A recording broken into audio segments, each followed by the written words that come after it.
Now, the first question says, in binomial distribution, if P, Q and N are the probability of success, failure and number of trials respectively, then variance will be given by NP, NPQ, NP square Q या फिर NPQ square. क्या होगा right answer?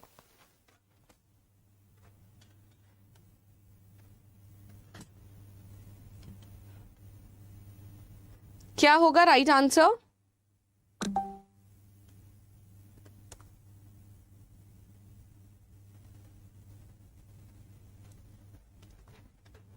Binomial distribution की बात करें तो mean का formula क्या होता है? n इंटू पी, पी माने सक्सेस, राइट. एंड अगर हम वेरिएंस की बात करें तो वेरिएंस हम कैसे निकालते हैं? It is N P Q. Standard deviation क्या होता है? अंडर रूट वेरिएंस और under root N P Q. और स्टैंडर्ड एरर कैसे निकालते हैं? Under root P into Q divided by N. Correct. हमसे यहां पे क्या पूछा गया है? ठीक है, हमसे यहां पे क्या पूछा गया है? वेरिएंस. तो आंसर क्या हो जाएगा? Option number B, that is N into P into Q. ठीक है, आगे बढ़ते हैं. Next question. The area under normal distribution covered within mu plus minus 3 standard deviation limit is 0.6827, 0.9545, 0.9973, 1. Option number B, that is N into P into Q. क्या होगा right answer? आगे बढ़ते हैं. नॉर्मल डिस्ट्रीब्यूशन में mu plus minus 1 into standard deviation, mu plus minus 2 into standard deviation, mu plus minus 3 into standard deviation. ये 3 equation होती हैं. Correct. मैंने आपको शायद बोला भी था क्लास में कि आप इनको बेसिक चीजों को याद रखना कि अगर 68.27 है, ठीक है, वो 1 रिप्रेजेंट करेगा. अगर 95.45% है, 2 टाइम्स रिप्रेजेंट करेगा. एंड 99.73 के परसेंट में, इसी रेंज में आपका 3 रिप्रेजेंट करेगा.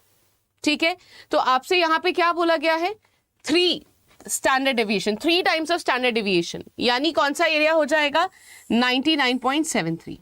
इसकी वैल्यू हम निकाल सकते हैं बहुत इजीली टेबल से भी, लेकिन 3 चीजें आप स्टैंडर्ड ध्यान रखिएगा, जो कि ये 3 है.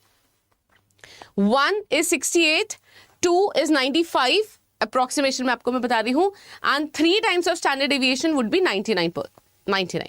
उस एरिया में मैं अप्रोक्स आपको बता रही हूं. ठीक है, तो यहां पे राइट आंसर क्या होगा? Option number C. अगर यहां पे 2 टाइम्स ऑफ स्टैंडर्ड डेविएशन होता तो हम इसको टिक करते, 1 टाइम ऑफ स्टैंडर्ड डेविएशन होता तो हम ए ऑप्शन को टिक कर देते. ठीक है, next one.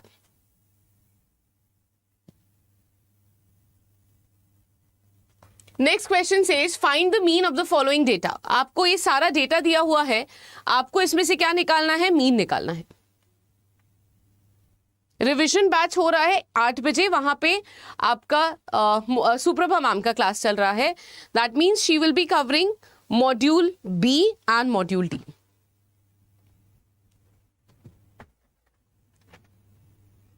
You are required to find the mean of following data. आपके सामने इंफॉर्मेशन दी हुई है. ये किस चीज का एग्जाम्पल है? This is example of grouped data.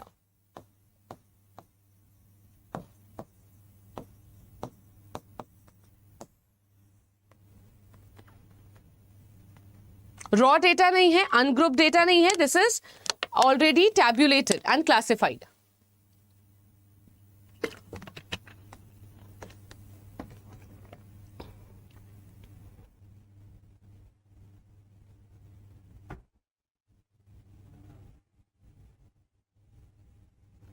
Solve this question. Range आपको दी है, इंटरवल आपको दिया हुआ है क्लासेस का.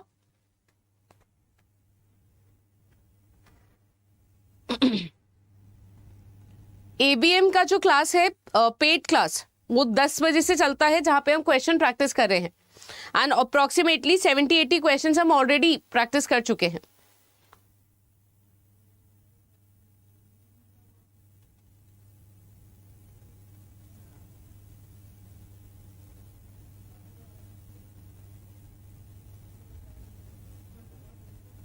आप जब भी इन सेशंस में आए अपने साथ, जब तक मॉड्यूल ए चल रहा है, आप प्लीज अपने साथ एक कैलकुलेटर और कॉपी पेन जरूर लेकर आए.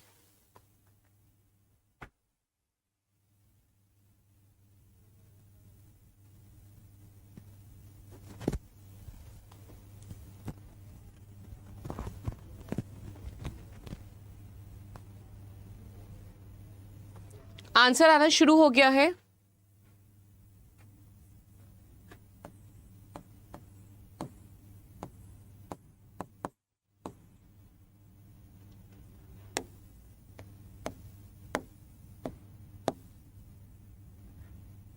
नाउ सबसे पहले हमें मिड पॉइंट निकालना पड़ेगा.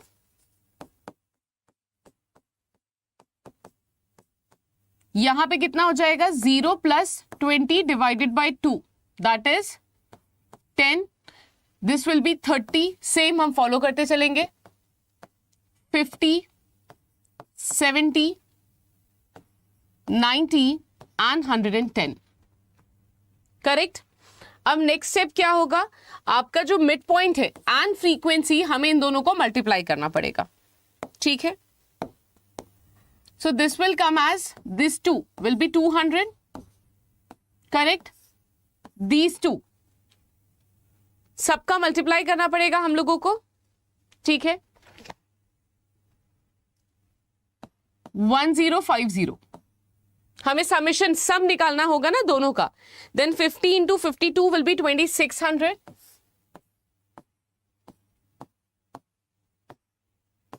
× 44, ये कितना आ रहा है आपका, 3080. 90 × 38, 3420. Correct. And the last one being 110 × 31.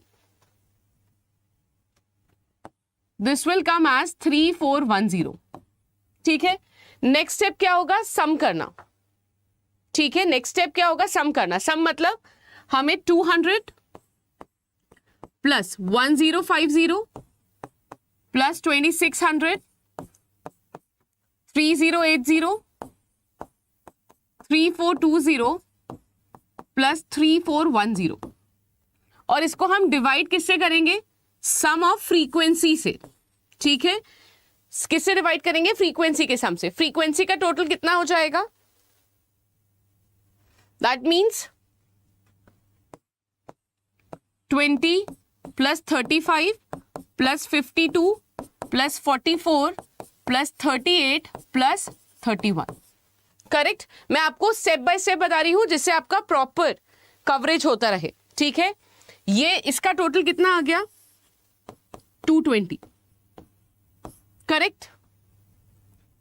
Numerator का टोटल कितना आ गया, न्यूमरेटर का आ रहा है 13,760. ठीक है. तो x bar will be equal to 13,760 divided by 220, which is sum of your frequency. Correct. जब आप इसे डिवाइड करोगे आंसर आ रहा है 62 point something, 62.5. Suman very good. कटक बॉय वेरी गुड. अरम ज्योति वेरी गुड. शारदा, ममता, अब आप बताओ कहां पे आप न्यूमेरिकल्स में पुअर हो. शारदा, आपने करेक्ट आंसर निकाला ना. आंसर आया अप्रोक्सीमेटली 62.55 आ रहा है शायद. ठीक है. आगे बढ़ते हैं टुवर्ड्स द नेक्स्ट क्वेश्चन. इसे हटा दूं. अगर आपको ये सेशन, अगर आपको अभी बीएफएम के क्वेश्चंस देखने हैं, you can very simply join that session. उसका भी रिकॉर्डेड मिल जाएगा, इसका भी मिल जाएगा. वो तो इजीली आपके अकाउंट में है बिकॉज ऐप के अंदर ही आपकी पेड क्लास है. इस वाले सेशन के लिए you can click on like and you can watch it later. एक बार अगर हो गया है तो मुझे बता दीजिए, मैं चैट से इसे हटा देती हूँ, सॉरी क्वेश्चन को आगे बढ़ा देती हूँ। कल्याण सर वेरी गुड। अगस्त्या आप एक बार चेक कर लीजिए आपने कहां पे गलती करी है। चलिए आगे, नेक्स्ट वन। बाई चांस किसी को देखना है तो आप वीडियो को पॉज करके बाद में देख सकते हो। Now the most appropriate average to be used to compute the average rate of growth in population is arithmetic mean, median, geometric mean, harmonic mean.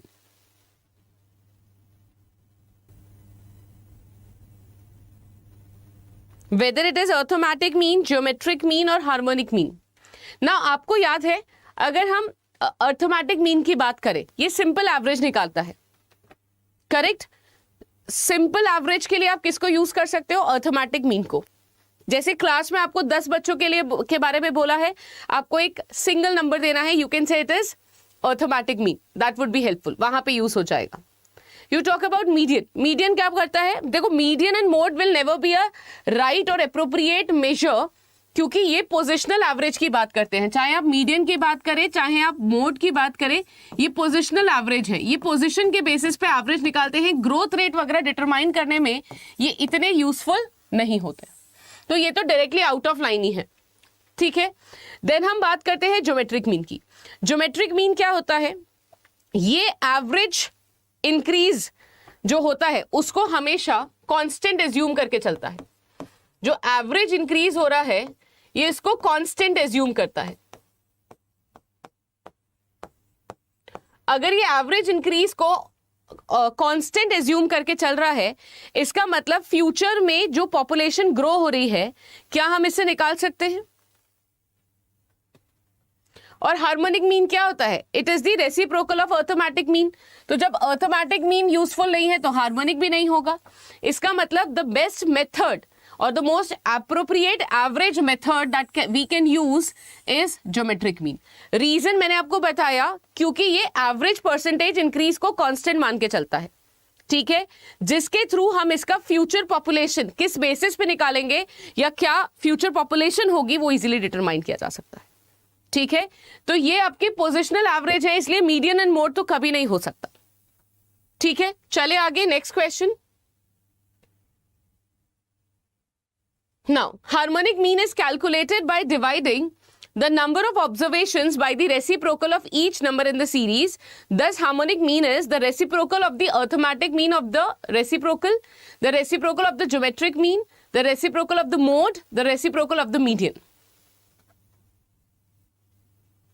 Harmonic mean की अगर हम बात करें तो what it is? Harmonic mean is basically the reciprocal of arithmetic mean. तो right answer क्या हो जाएगा? जल्दी इसलिए आंसर बता दिया बिकॉज अभी जस्ट हमने डिस्कस करा है। It is reciprocal of what? Arithmetic mean, ठीक है। Next one, what is the main disadvantage of standard deviation? ठीक है, what is the main disadvantage of standard deviation? Standard deviation का डिसएडवांटेज क्या है? It is used in many other statistical techniques. It considers all the value in the data set. It is an absolute measure of dispersion. It is difficult to calculate by hand. क्या disadvantage होगा?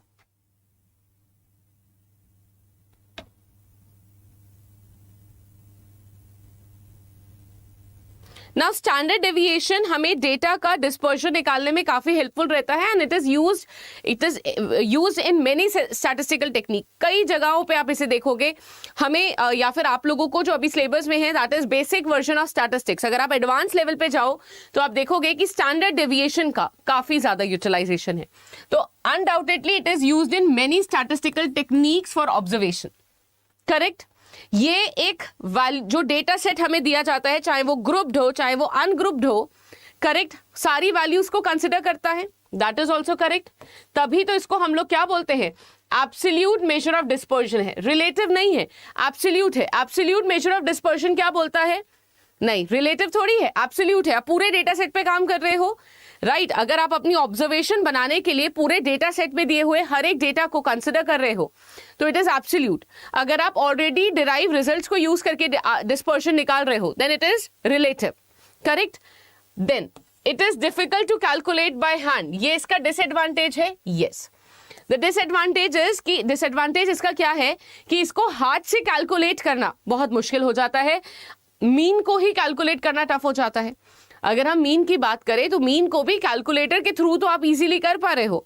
अगर calculator नहीं होता तो दिक्कत होती है, time बहुत ज्यादा लगता है. उसके बाद आप स्टैंडर्ड डेविएशन की बात कर रहे हो. अनग्रुप्ड डेटा तो फिर भी इजी है. ग्रुप्ड डेटा में जहां पे क्लास इंटरवल दिए हैं काफी लेंदी मेथड हो जाता है. राइट तो that is why this is the disadvantage that it is really difficult to calculate by hand. That is a very clean disadvantage. बहुत इजी भी था अगर आप देखो तो. ठीक है. Next one. अच्छा मीनवाइल आई मूव अहेड. जब मुझे डाउट लग रहा था एब्सोल्यूट मेजर में और क्या क्या आता है, डिस्पर्शन में एब्सोल्यूट मेजर में क्या क्या आएगा. अगर इसी में इजी क्वेश्चन आता है तो ध्यान रखिएगा सारे डेविएशन ही आते हैं. Mean deviation, quartile deviation,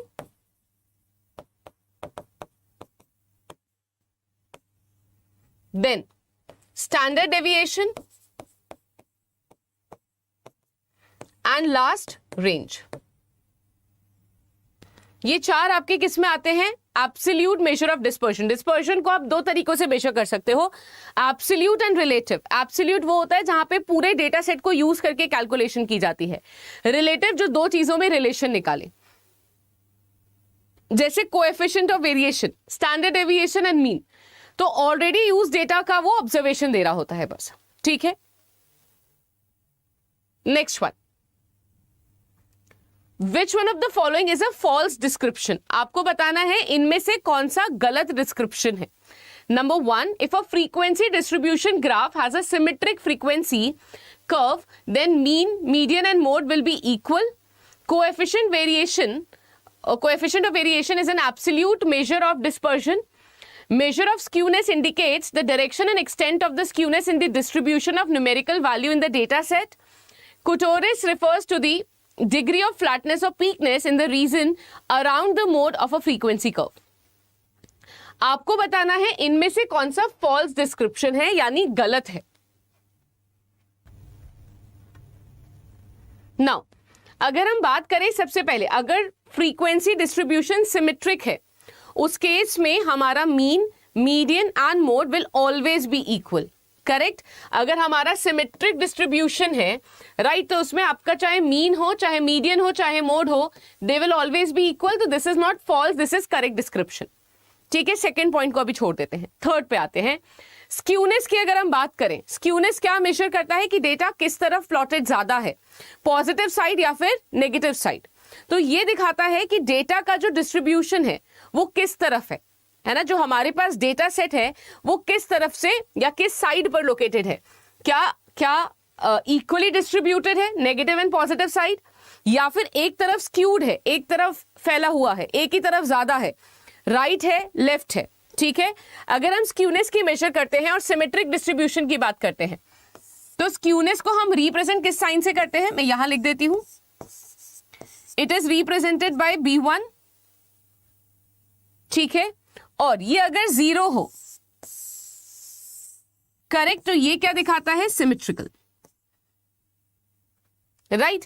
now कुटोरिस क्या दिखाता है, हमारा जो कर्व बनता है डिस्ट्रीब्यूशन कर्व, करेक्ट, वो प्लाटू है या फिर आपका मेसोकर्टिक है या फिर लेप्टोकर्टिक है, यानी बिल्कुल पीक है ऐसे करके बना हुआ है. ठीक है. या फिर मीडियम है या फिर बिल्कुल ही प्लाटू है. That is kurtosis. करेक्ट. और इसका रिप्रेजेंटेटिव साइन क्या है, 2. ये 1 है, वो 2 है. ठीक है. Now coefficient of variation is an absolute measure of dispersion. Absolute नहीं होगा, क्या होगा, रिलेटिव होगा.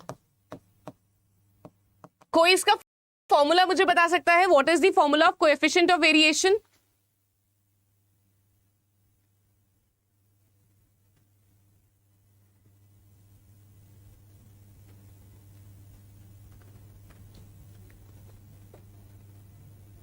What is the formula for coefficient of variation? Important है, बिल्कुल इंपॉर्टेंट है, पूछा जा सकता है.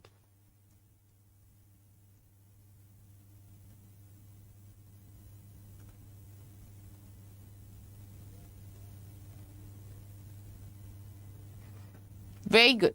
It is standard deviation upon x bar.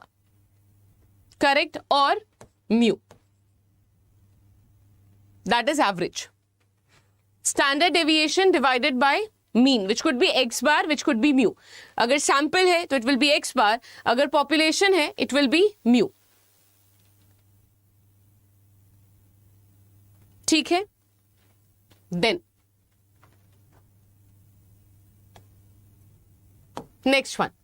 The average of the square deviation from the arithmetic mean is called as mean deviation, variance, standard deviation, quartile deviation. कुछ questions आपको ऐसे भी मिल सकते हैं जहां पे फॉर्मूले को थ्योरी में डाल दिया हो.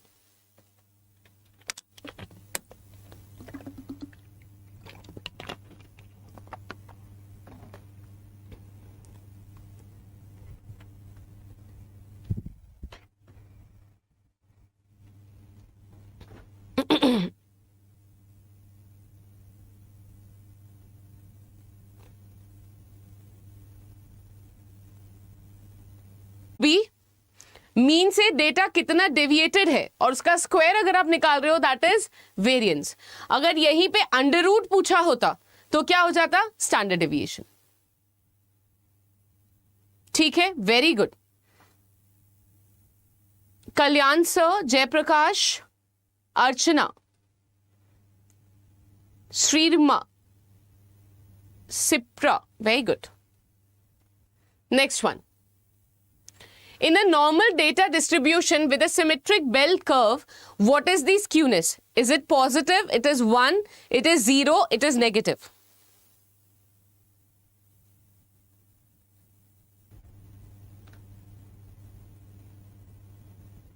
Correct, तो skewness क्या होगी?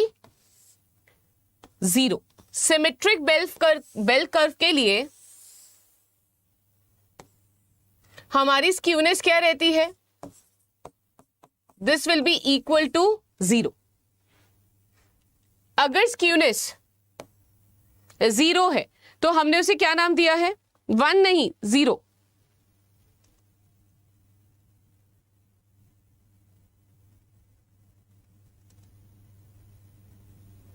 Is it clear to everyone? चलिए नेक्स्ट वन.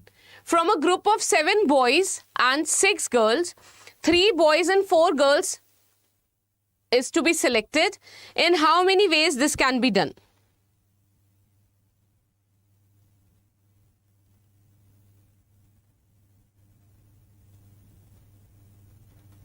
आपको सिलेक्शन करना है.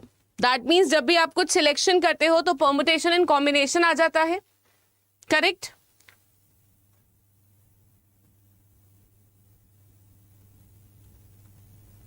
सात लड़के हैं, 6 लड़कियां हैं. 3 लड़कों को सिलेक्ट करना है, 4 लड़कियों को सिलेक्ट करना है.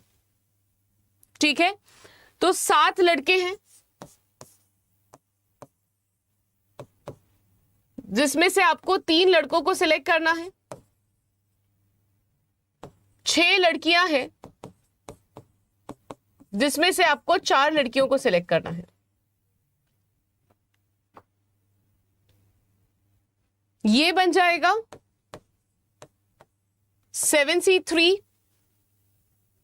और ये बन जाएगा 6C4. करेक्ट? एंड दोनों में क्या लिखा है? 3 boys and 4 girls is to be selected. यानी दोनों के बीच में एडिशन होगा या मल्टीप्लीकेशन होगा. अगर एंड वर्ड यूज करा है तो दोनों के बीच में हम लोग क्या करेंगे? मल्टीप्लीकेशन. और होता तो या तो ये या तो वो ऐड करते. करेक्ट? अब इसे ओपन कैसे करेंगे फैक्टोरियल को? This will be 7 3 and 7 minus 3 that is 5. Correct? into 6C4.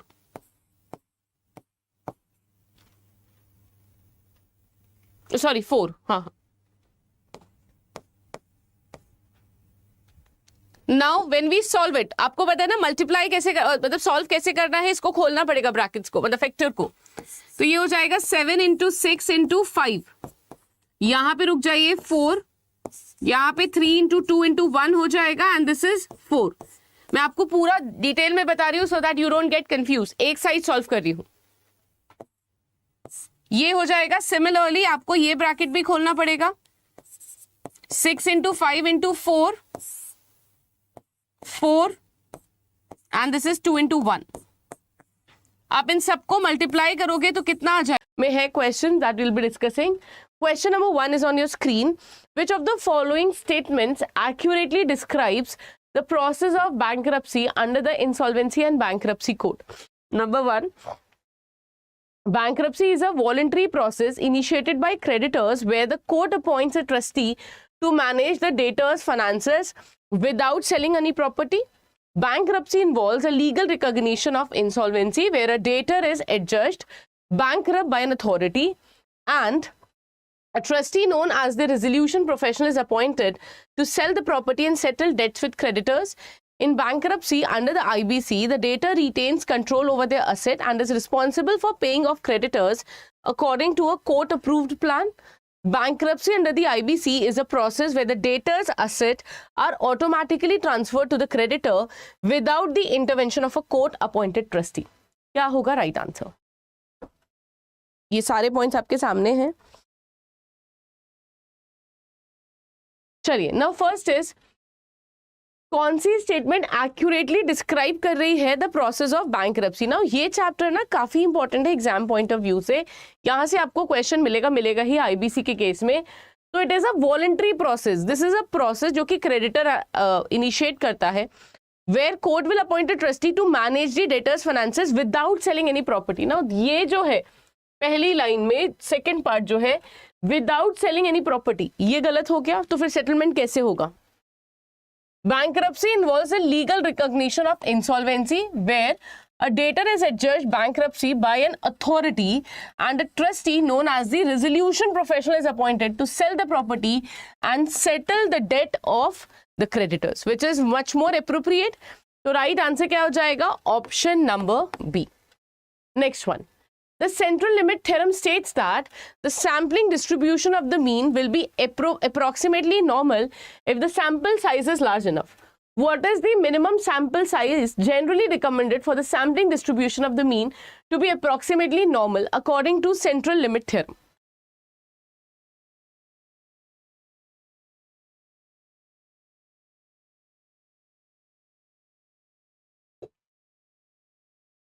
What is the minimum sample size? Now, central limit theorem में आपका अगर sample size 30 है, करेक्ट, तो जो हमारा डिस्ट्रीब्यूशन है that will approach normality, right? किसी भी तरीके का डिस्ट्रीब्यूशन हो, it will be presented in a way which is a normal distribution. ठीक है, कितना भी आपका जो पॉपुलेशन है नॉन नॉर्मल हो, डेटा जो है आपका नॉन नॉर्मल हो, लेकिन अगर सैंपल साइज लार्ज होता है तो सेंट्रल लिमिट थ्योरम बोलता है कि जो डिस्ट्रीब्यूशन होगा वो नॉर्मल ही होगा। ठीक है, next one, which category of bank loan includes funding for the construction और refurbishment of school facilities and health care under Ayushman Bharat in tier 2 to tier 4 centers, housing finance, educational finance, social infrastructure, renewable energy.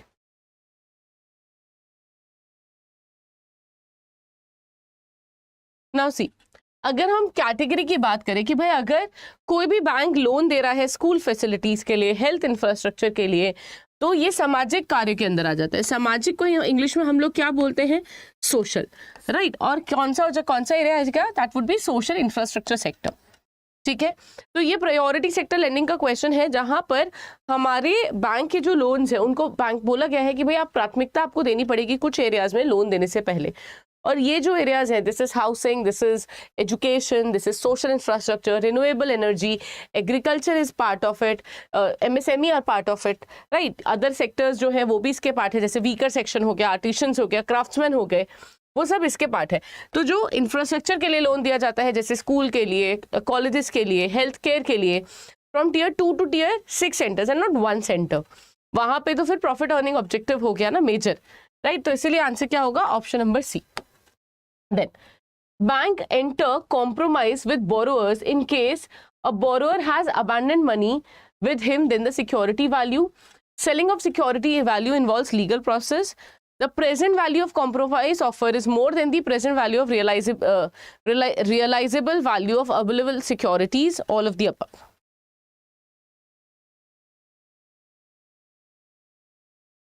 Now, जो bank है वो कब compromise के लिए आगे बढ़ जाते हैं, जब प्रेजेंट वैल्यू जो कॉम्प्रोमाइज ऑफर की है वो ज्यादा है then the realizable value, so they agree to compromise.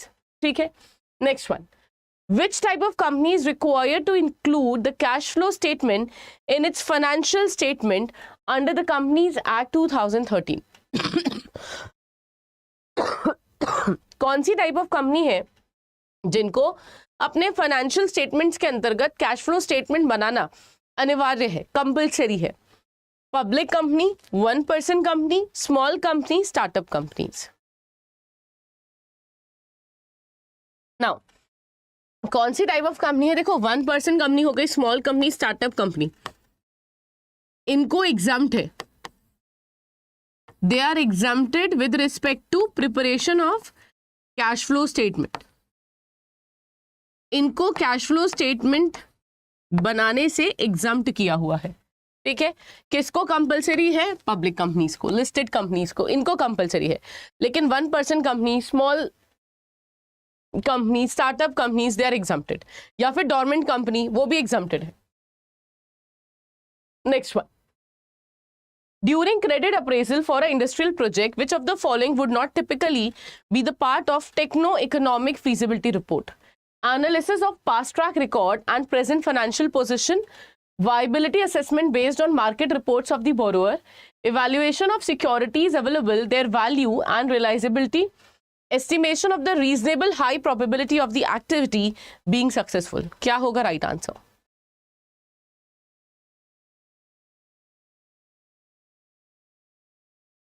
During credit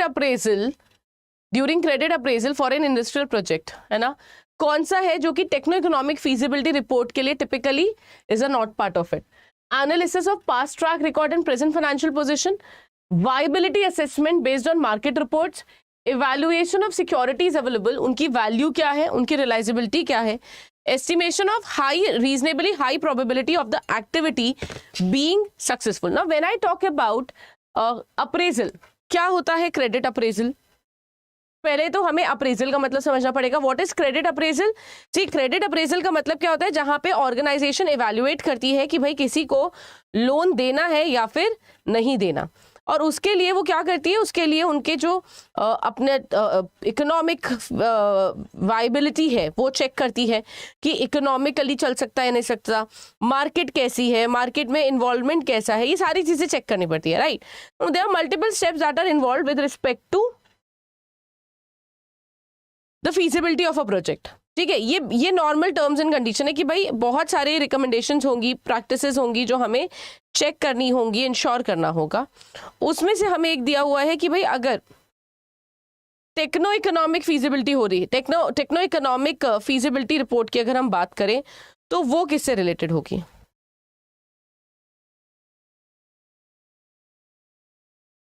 जब भी आप टेक्निकली जाओगे, है ना, तो प्रॉफिटेबिलिटी है या नहीं, सक्सेसफुल होने के चांसेस है या नहीं, ये इसका पार्ट नहीं होगा, राइट। आप मार्केट रिपोर्ट चेक करोगे, रॉ मटेरियल देखोगे, ऑफटेक ऑफ द प्रोडक्ट्स देखोगे, ये सारी चीजें देखोगे, ठीक है। Next one, the data classification which is based on variables like demand, supply, height and weight is considered as qualitative data, quantitative data, time series data या फिर discrete data? क्या होगा राइट आंसर? डेटा क्लासिफिकेशन जो कि demand, supply, height and weight है। अब देखो सब कुछ नंबर्स है, तो नंबर्स है तो क्या होगा, क्वांटिटेटिव डेटा। जहां पर भी नंबर्स इन्वॉल्व है it will B quantitative, right. अगर वहीं पे क्वालिटेटिव होता तो हम किसी क्वालिटी की बात करते, जैसे हेयर का colour is a quality and not a quantity. Quantitative data नहीं है। तो क्वांटिटेटिव डेटा का मतलब क्या है, डिमांड क्या है, सप्लाई क्या है, इसके ऊपर बेस्ड है। Then which of the following is not a macro level action for mitigation of credit risk? Periodically review of the exposure norms for single and group borrowers, improving appraisal standards of credit proposal, then frequent reviews of norms and fixing internal limits for aggregate commitments to specific sectors of the industry business, periodic review of total credit portfolio based on quality parameter.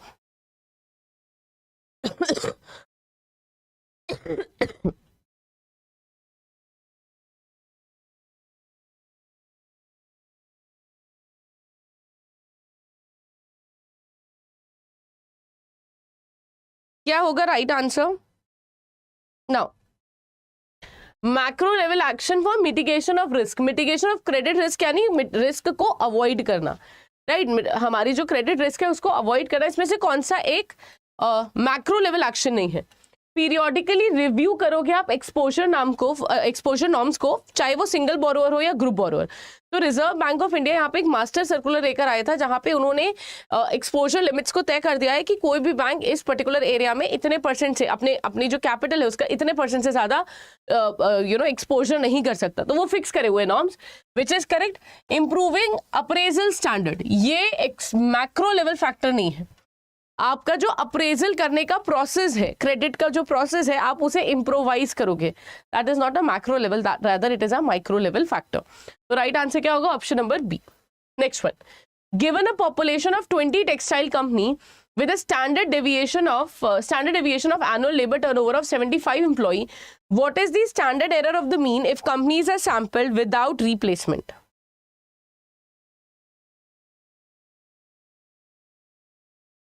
आपको standard error निकालना है।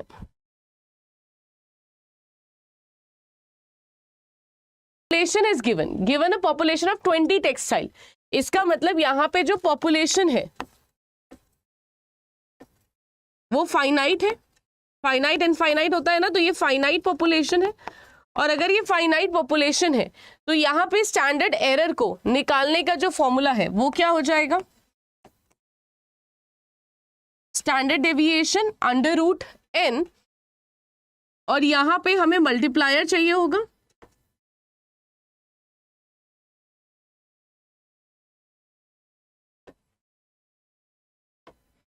यहां पे हमें क्या चाहिए होगा? Multiplier चाहिए होगा, finite population multiplier.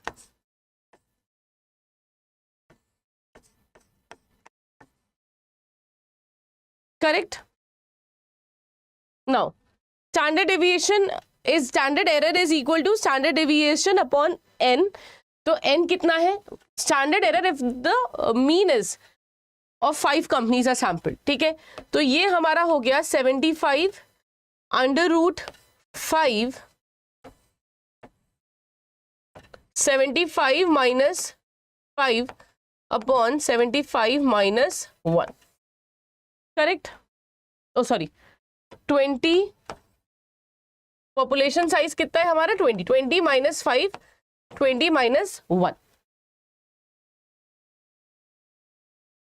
Now 75 divided by under root 5, इसको सॉल्व कर लेते हैं। तो पहले 5 का अंडर रूट निकाल लेते हैं। ये आ रहा है आपकी वैल्यू 2.24, तो 75 divided bye 2.24, 33.48 into 15 divided by 19 and 0.886. So this will give us approximately 29.75 or 29.8 की standard error. Normally distributed, has a mean equal to the population mean, has a standard deviation equal to the population standard deviation divided by the square root of the sample size, all of the above.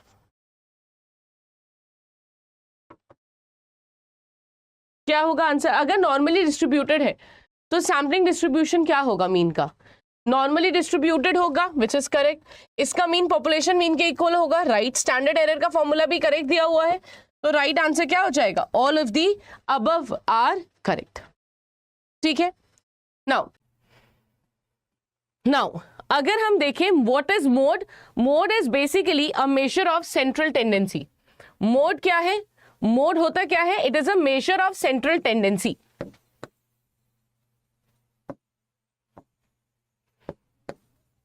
Correct. हमारा जो mode की बात कर रहे हैं ना, ये एक मेजर है सेंट्रल टेंडेंसी का। करेक्ट। क्वेश्चन है सेंट्रल टेंडेंसी क्या है? फिर मोड तो हो गया, मोड के अलावा सेंट्रल टेंडेंसी का और मेजर क्या होता है? मीन है, मीडियन है, मोड है। ये तीन सेंट्रल टेंडेंसी के मेजर्स हैं। But what do you mean by central tendency in statistic?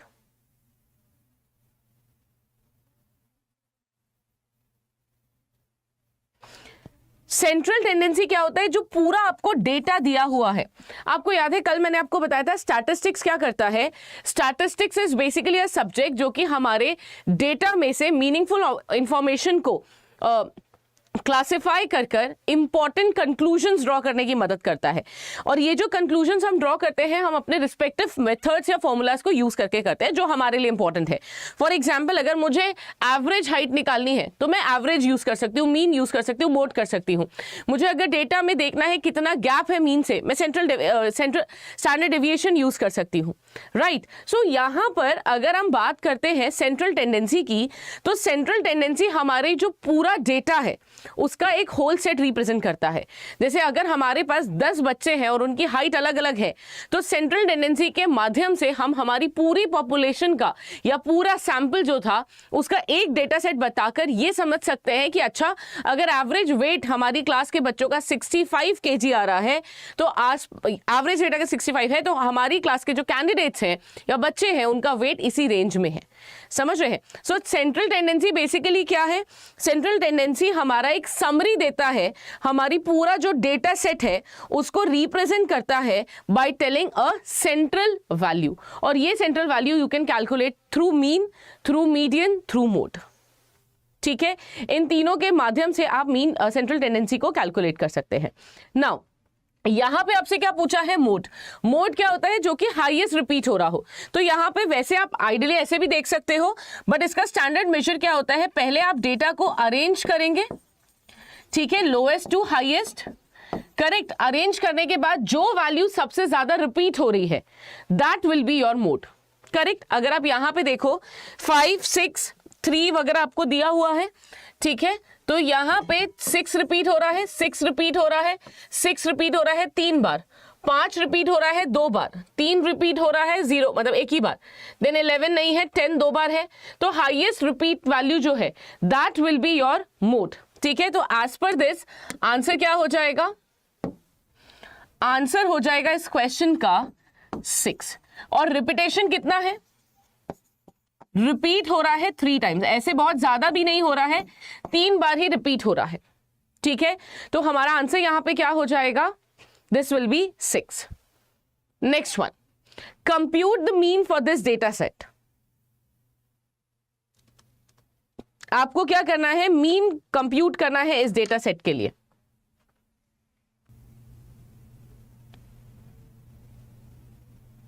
Very good. Now mean निकालने का मतलब क्या होता है? मीन का मतलब होता है ये एक और सेंट्रल टेंडेंसी को का एक मेजर है। ठीक है, ये एक और सेंट्रल टेंडेंसी का मेजर है जहां पर हम लोग क्या करते हैं? We are trying to calculate the mean, average. तो एवरेज कैलकुलेट करने के लिए हमें क्या करना पड़ेगा? हमें ये सारी वैल्यू को ऐड करना पड़ेगा। That means 5 plus 6 plus 3 plus 6 plus 11 plus 7 plus 9 plus 10 plus 2 plus 4 plus 10, 6 2 1 5 add करा। और जो हमारा साइज है पॉपुलेशन का, है ना, हमारा जो पॉपुलेशन का साइज है हमें उसको डिवाइड करना पड़ेगा। तो कितनी वैल्यू है? 1 2 3 4 5 6 7 8 9 10 11 12 13 14 15, टोटल 15 का सेट है। ठीक है, तो हमें इसे किससे डिवाइड करना पड़ेगा? 15 से डिवाइड करना पड़ेगा। करेक्ट। तो अगर हम 15 से डिवाइड करते हैं तो हमारा जो आंसर है ना, जो हमारा आंसर आ रहा है वो हो जाएगा। So now let's add this and divide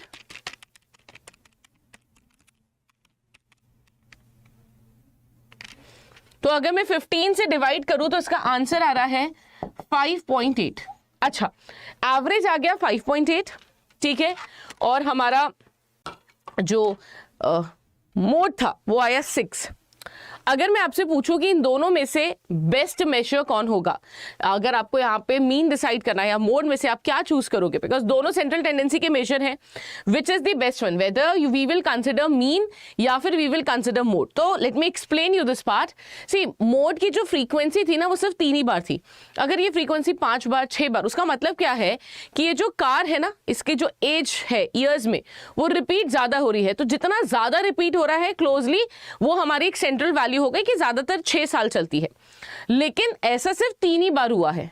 तो जब फ्रीक्वेंसी कम है, करेक्ट, तो हम ज्यादा हमारा जो वेटेज है वो किस पे देंगे, हम ज्यादा वेटेज देंगे किसके ऊपर, मीन के ऊपर, करेक्ट। अगर ये क्वेश्चन कभी आपसे पूछ लिया जाए कि दोनों वैल्यूज आपको दी हुई हैं, which value will you consider, so you will consider the value which has a highest frequency in mode. Mode में ज्यादा फ्रीक्वेंसी होनी चाहिए, बट मोड की फ्रीक्वेंसी सिर्फ 3 ही बार है।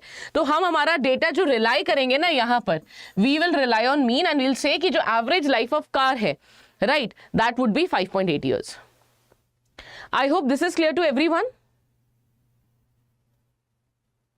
चलिए नेक्स्ट क्वेश्चन पे आते हैं, question number 2। This table represents the score of students in SAT preparatory course. You are required to calculate the arithmetic mean of this ungrouped data. आपको क्या निकालना है? You are required to calculate arithmetic mean of the ungrouped data.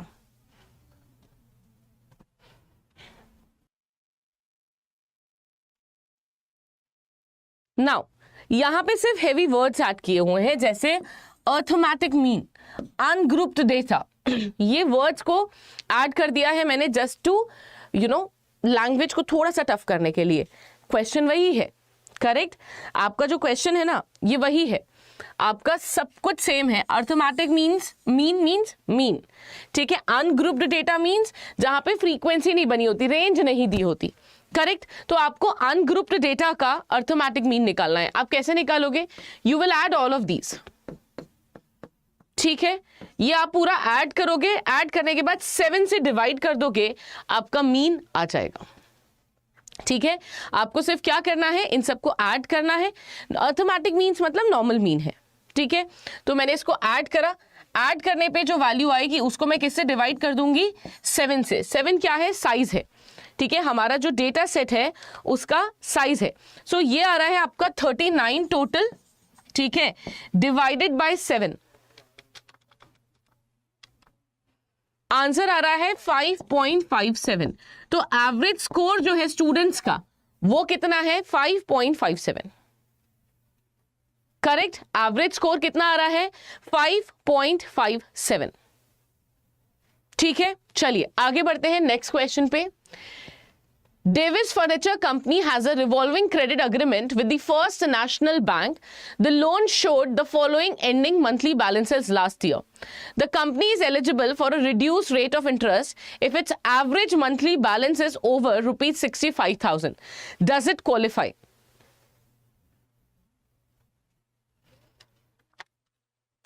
बताइए, क्या ये company qualify करेगी lower rate of interest?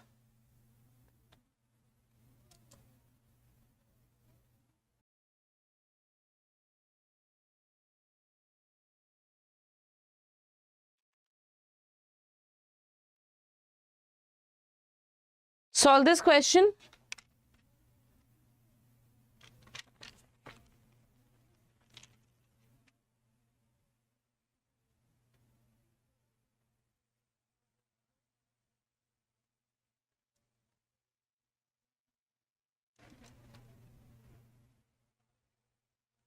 Answers आने शुरू हो गए हैं, वेरी गुड। बट आपको मुझे एवरेज बताना होगा, एवरेज कितना आ रहा है?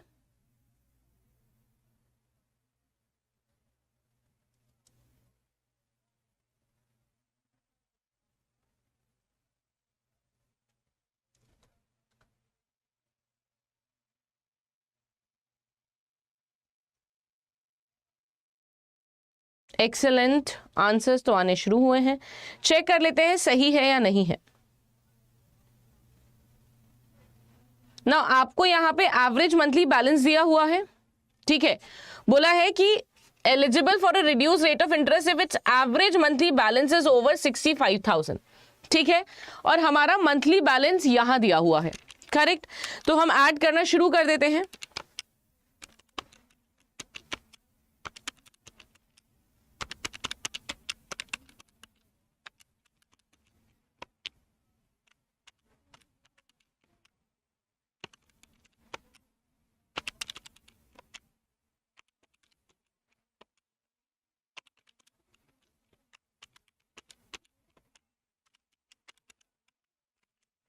इसका टोटल आ रहा है 826,900 डिवाइडेड बाय 12।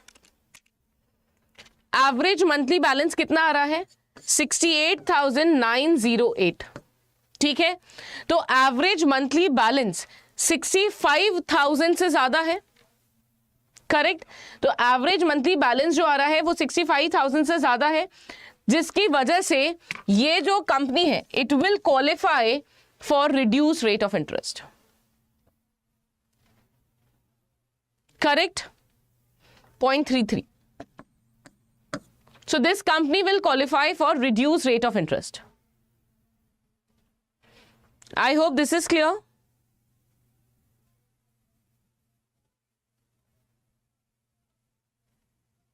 चले आगे। Next one, question number 5. A time series data for 9 years for the sale of tables Maya Mart is given from the year 2008-2016, right sequentially. Calculate the value of slope of line.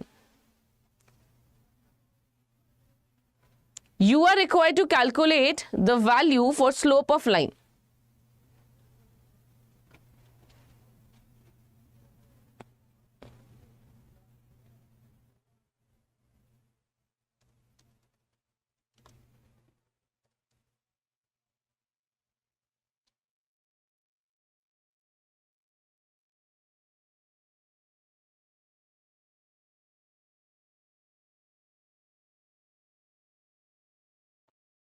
आपको time series का एक data दिया हुआ है, ठीक है।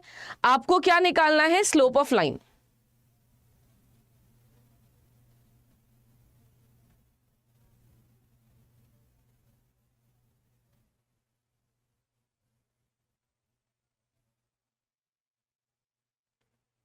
Now slope of line का मतलब क्या होता है? अगर आपको याद हो, इक्वेशन होती थी y is equal to a plus bx, correct. Equation क्या होती थी? y is equal to a plus bx। यहां पे a जो है वो भी एक वेरिएबल है, b जो है वो भी एक वेरिएबल है, दोनों वेरिएबल है। a भी एक वेरिएबल है, b भी एक वेरिएबल है। हमें यहां पे क्या निकालना है? स्लोप। a को हम लोग क्या बोलते हैं? Slope of the line. और b को हम लोग क्या बोलते हैं? y intercept. b को हम लोग क्या बोलते हैं? y intercept.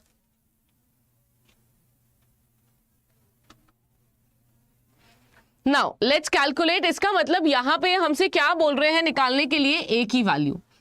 हमारा फॉर्मूला क्या होता था? b की वैल्यू तो होती थी sigma X Y upon sigma X square. a की वैल्यू क्या होती थी? y बार, यानी एवरेज ऑफ y। वैल्यू हमें दी हुई है 150, 155, 160, 165, 170, 175, 180, 185 एंड 190, करेक्ट। डिवाइड कर देंगे, 9 साल का डेटा है, हमारी वैल्यू कितनी आ जाएगी?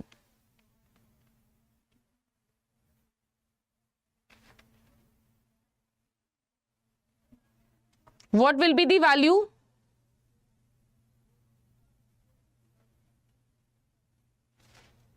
ओके, एक second.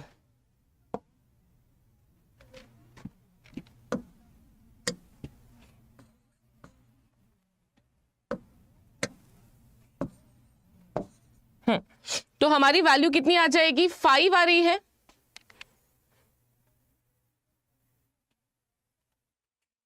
The value will come as 5।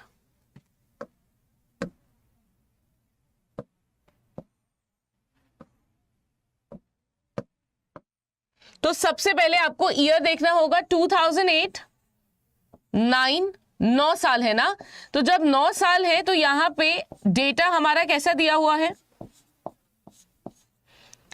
9 years है, 9 years are odd years.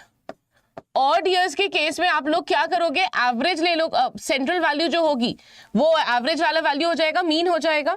So year 2012 will be the central value, correct. Now 12 यहां पे हमारी एवरेज हो गया, मीन हो गया, करेक्ट। अब यहां से हम शुरू कर देंगे -4, -3, -2, -1, 0, 1, 2, 3, 4।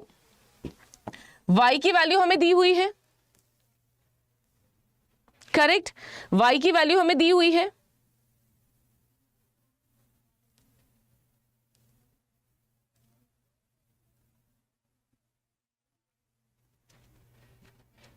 मल्टीप्लाई करना शुरू करना पड़ेगा।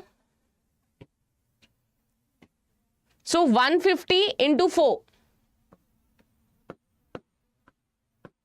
xy, that would be -600. 155 into 3, 465. Then 160 into 2, -320. Then -165, then 0, then 175, then 180 into 2, that is 360. 185 into 3 will be 555, and 190 into 4 will give us 760. ठीक है, अब इन वैल्यू को ऐड करके पहले निकाल लेते हैं हम पूरा डेटा।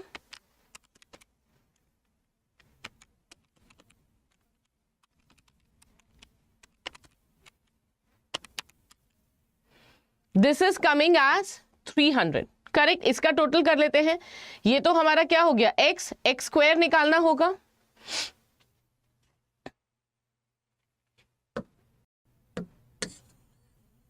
ये स्पेस को यूटिलाइज कर लेते हैं, x स्क्वायर निकाल लेते हैं।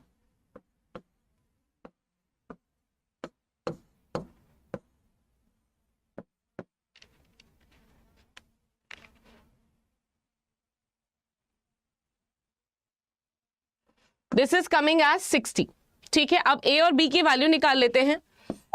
a की वैल्यू है 170 यानी sigma y upon n, b की वैल्यू आ रही है आपकी sigma xy upon sigma x square.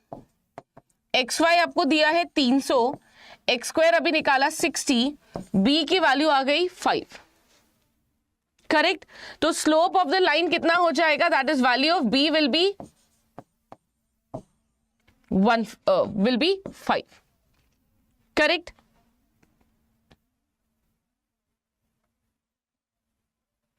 ठीक है, next one, calculate the value of a।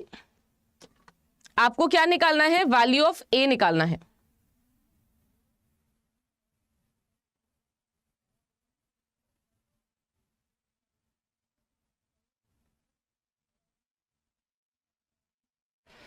You are required to calculate the value of a, already कर चुके हैं। वैल्यू ऑफ a हम ऑलरेडी निकाल चुके हैं, कितना आ रहा था 170। b, slope of the line is b, y intercept is a। ये कैसे आया, अभी प्रीवियस क्वेश्चन में ही हमने इसे सॉल्व करा है। अगर आप यहां पर आए तो हमने इसे सॉल्व करा है। a की वैल्यू कितनी आ रही है, this is slope, this is y intercept. Now, find the linear equation that describes the trends of sale.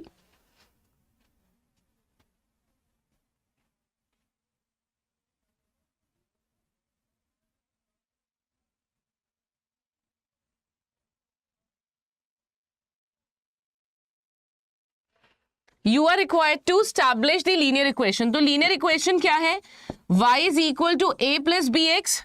a हमने निकाला 170, b हमने निकाला 5x, तो हमारी इक्वेशन क्या बैठ जाएगी, 170 plus 5x। Option number A.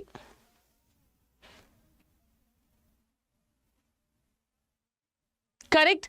Next one, what is the value of the y-intercept? Now what was y-intercept?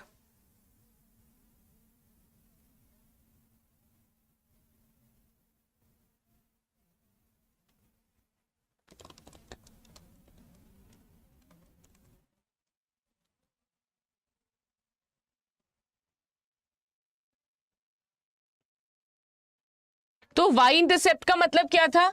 A तो वैल्यू सेम हो जाएगी, that is 170. Correct. Next one, give a forecast for the year 2018. आपको 2018 के लिए forecast देना है.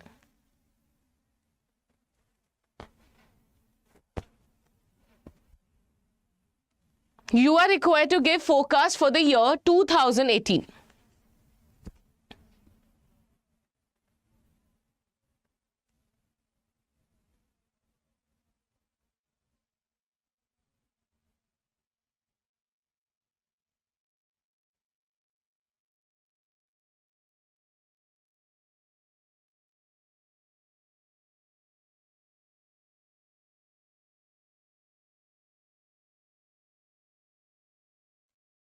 Now 16 था, 16 तक हमें दिया हुआ था 2012 हमारा मीन ईयर था. तो 2012 minus 2018, 18 minus 12 basically would be 6. यानी x की वैल्यू क्या हो गई 6. y is equal to 170 plus 5 into 6 30. This will give us 200. Option number B. Forecast क्या हो जाएगा 200.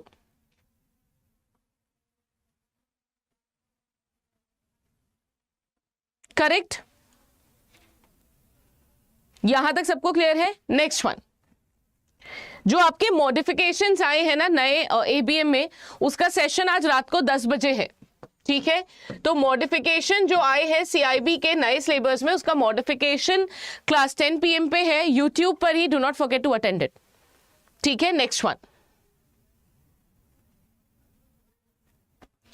for a population with a known variance of 185, a sample of 64 individual lead to 217 and as an estimate of the mean. Find the standard error of the mean. आपको क्या निकालना है? Standard error निकालना है.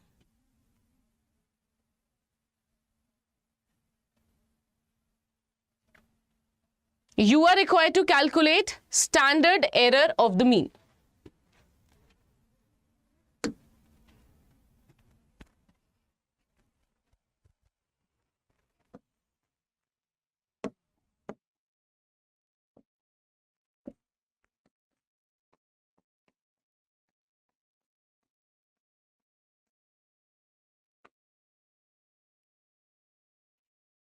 Now standard error का formula क्या होता है?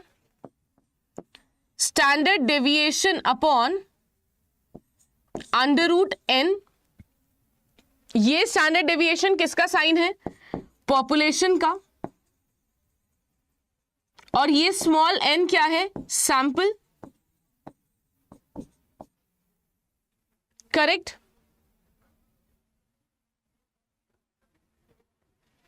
आपको क्या बोला है? नॉन वेरिएंस कितना है? 185. I am not going to solve this question, you have to solve it first.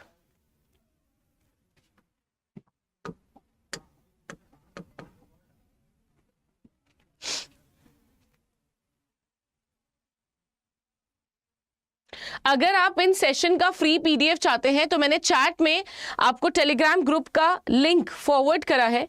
You can join that Telegram group. I will be giving the PDF once the session is over. ये सारे questions आपके पास पहुंच जाएंगे and you can practise it whenever you want.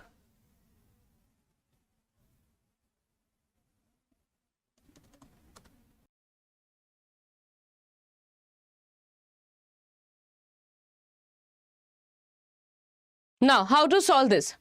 Standard deviation बोला था, but आपके पास standard deviation नहीं है, वेरिएंस है.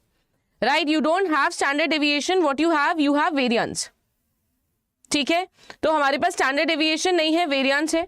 वेरिएंस को हम सॉल्व कैसे करेंगे?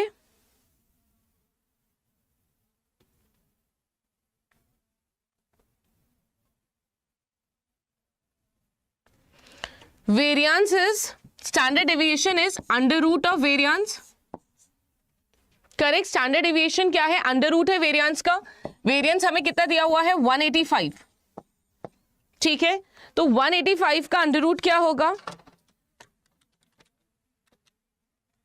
13.60। तो स्टैंडर्ड डेविएशन पॉपुलेशन की कितनी आ गई? 13.60। Correct. Now how to solve it? 13.60 and यहां पे सैंपल का साइज कितना है हमारा? Sample of 64, that is under root 64। Right, now when you have under root 64 का मतलब क्या हो गया? 8। तो this will be 13.60 divided by 8। The standard error would B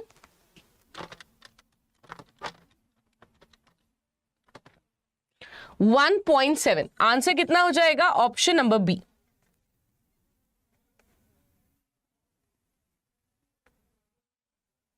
Is it clear?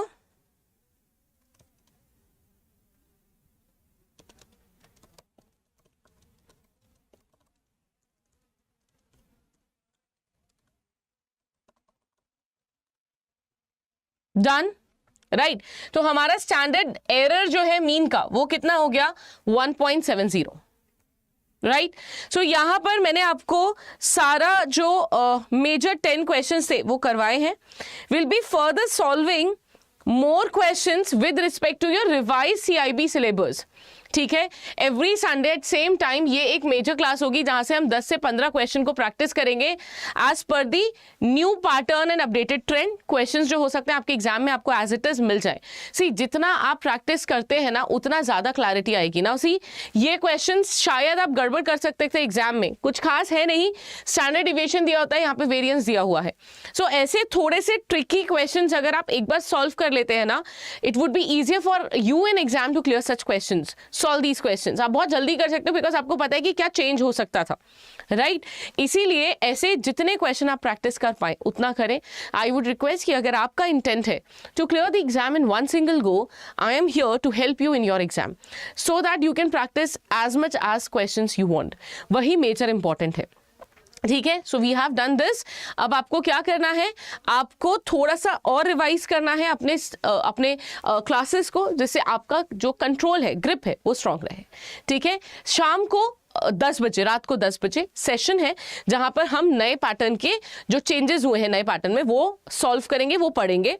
साथ ही में 8 बजे एक सेशन है। अगर आपको आइडिया नहीं है क्या क्या चीजें रिवाइज सिलेबस में चेंज हो गई हैं, so you can join the session of ABM and HM, mode and GM, median and AM, mode and median. क्या होगा राइट आंसर?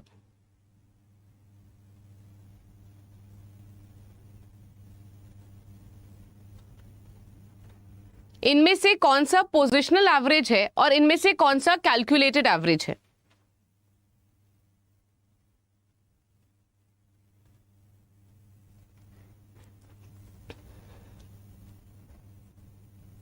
ना, क्या होगा राइट आंसर?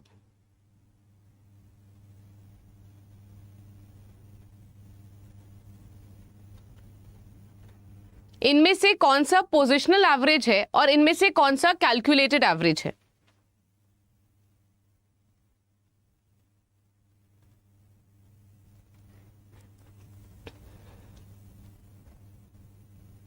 नाउ, अगर हम पोजिशनल एवरेज की बात करें तो इस ब्लैंक में दो ही चीजें आ सकती हैं। या तो आ सकता है मोड या तो आ सकता है मीडियन, बिकॉज इनका जो हम इनके थ्रू जो एवरेज निकालते हैं वो पोजिशन बेस्ड होते हैं। ठीक है, तो या तो आ सकता है मोड या तो आ सकता है मीडियन। करेक्ट। कैलकुलेटिव एवरेज में क्या आ सकता है?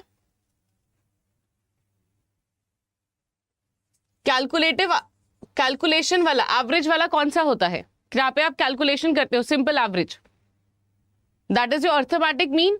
यानी मोड एंड GM नहीं हो पाएगा, मीडियम एंड अर्थमेटिक मीन।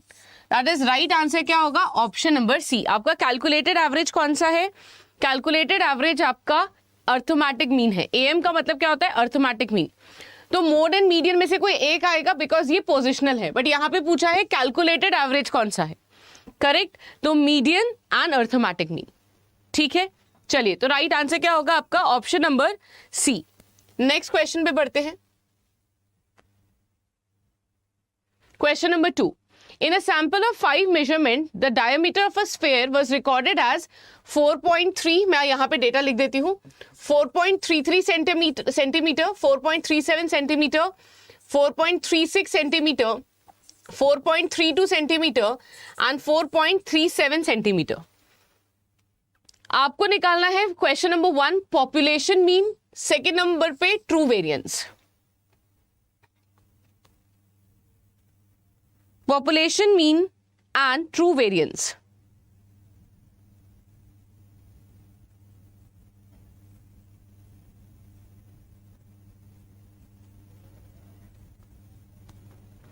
ये क्वेश्चन आपका एस्टिमेशन के चैप्टर का है।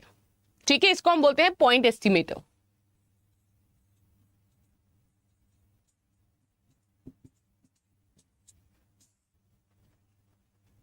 You are required to estimate what? Number 1, population mean, and number 2, true variance.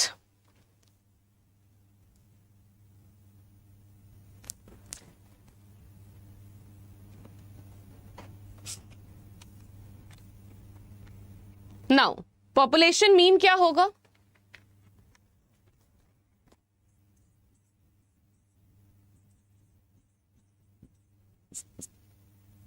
So we will add basically all this values, 4.33 plus 4.37 plus till ऐसे ऐसे करते हुए last वाला 4.37।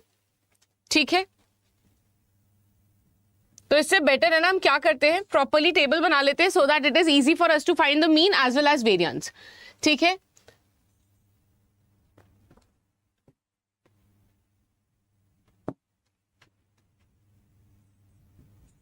Four point three three, 4.37, 4.36, 4.32 and 4.37 ये data है।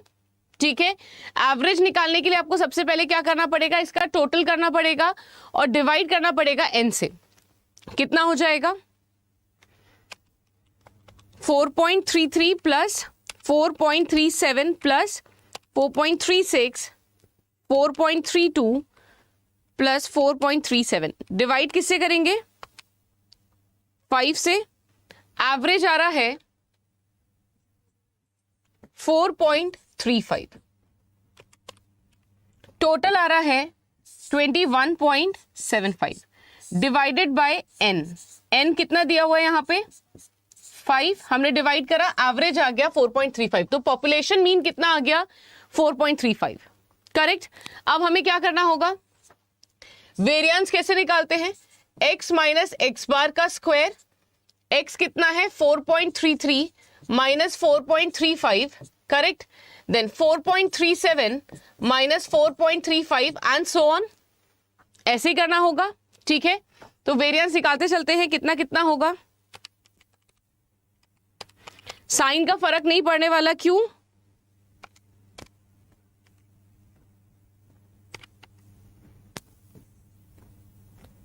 क्योंकि square है।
This is coming as 0.0022, correct. अब इसको किससे डिवाइड करना होगा? 5, तो वेरिएंस आ रहा है आपका 0.0045।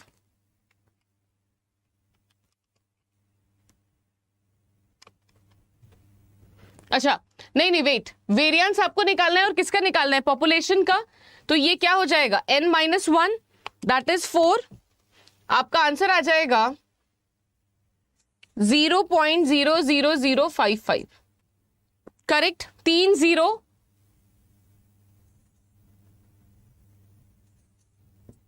5। How many of you are getting the same answer? n-1 क्यों करा? क्योंकि अगर पॉपुलेशन का स्टैंडर्ड डेविएशन निकालना होता है या पॉपुलेशन का वेरिएंस निकालना होता है तो n-1 होता है। करेक्ट? तो ये क्या होगा? n-1। ठीक है, तो please mark this answer, this will be n-1। हमेशा ध्यान रखिएगा पॉपुलेशन के केस में n-1। Correct? Then next question,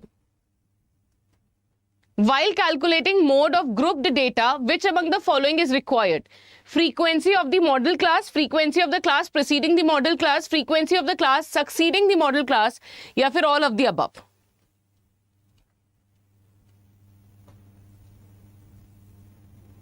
क्या होगा राइट आंसर?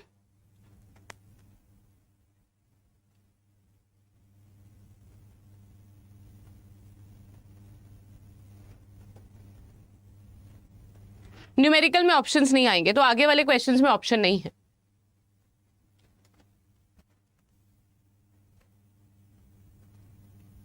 आंसर क्या होगा? All of the above will be needed in this case. हमें फ्रीक्वेंसी मॉडल क्लास की भी चाहिए होती है, प्रीसीडिंग की भी चाहिए होती है और सक्सीडिंग की भी चाहिए होती है। Correct? Next one, a survey determines that in a locality 33% go to work by bike, 42% go by car and 12% use both. The probability that a random person selected uses neither of them is 0.29, 0.61, 0.37, 0.75.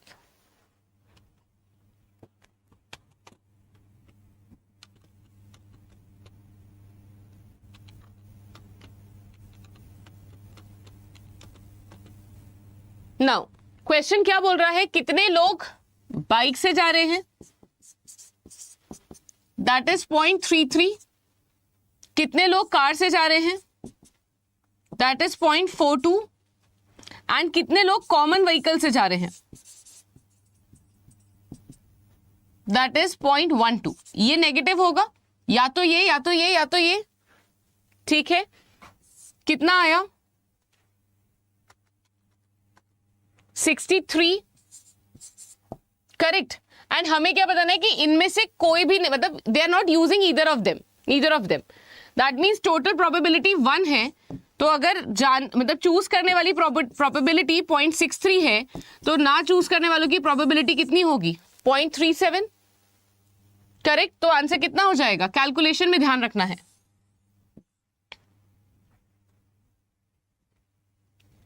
Correct? Next one.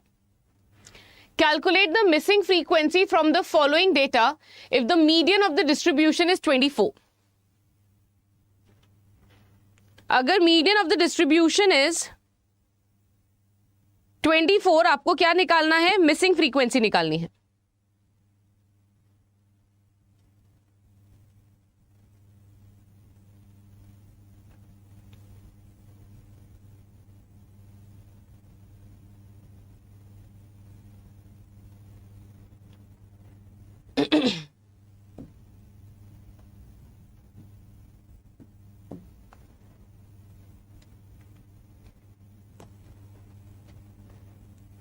जल्दी से calculate करना शुरू करिए।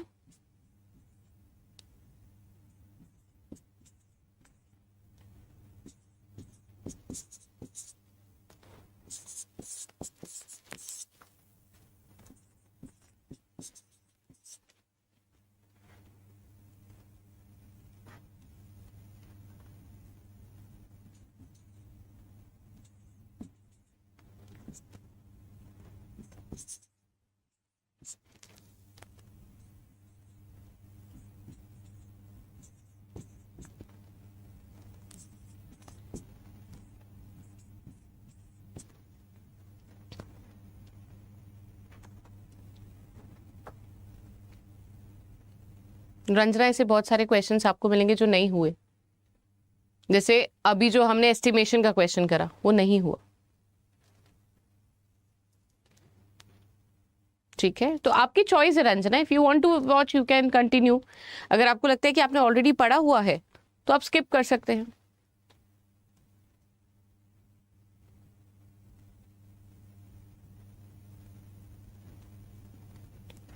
बहुत सारे question, rather ये वाला question है जो आपने किया हुआ है, इससे पहले कोई भी क्वेश्चन आपने रिवीजन में नहीं करा।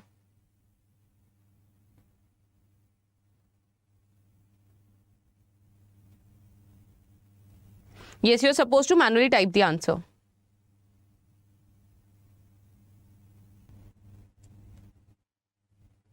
Now, इस क्वेश्चन में आपको ऑलरेडी मीडियन कितना दिया हुआ है 24, यानी रेंज कौन सी हो जाएगी, मॉडल क्लास कौन सा हो जाएगा 20 to 30, करेक्ट।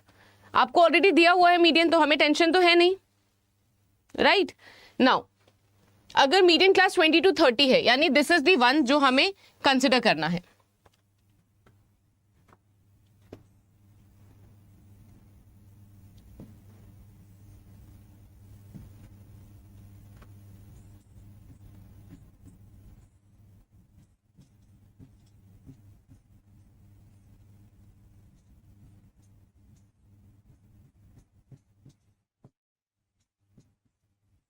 फॉर्मूला यहां पे आपको दिख रहा है, अगर मैं ऊपर लिख रही हूं तो, ठीक है। नाउ लोअर क्लास हमें पता है कितनी है, तो मैं इसको 24 को यहां इक्वल कर देती हूं। अच्छा, ये कैसे आया, this is the mid point, 0 + 10 divided by 2, right. Her sequence में आपको ऐसे ही करना है। तो ये 5 कैसे आया, 0 + 10 divided by 2, this is 10 + 20 divided by 2, ठीक है। 24 इज इक्वल टू लोअर कितना है 20 plus upper class and lower class में कितना डिफरेंस है, डायरेक्टली लिख रही हूं, वैसे आप अगर चाहो तो 30 - 20 हो गया, ठीक है, विच इज 10 इंटू n/2 कितना हो जाएगा, n/2 का मतलब क्या है आपका, आपकी जो फ्रीक्वेंसी है आपको उसका सम करना पड़ेगा, ठीक है। तो let us assume this is x, this will B 5 30 + x 48 + x 55 + x, correct. तो टोटल कितना हो गया, क्यूमुलेटिव कितना हो गया 55 + x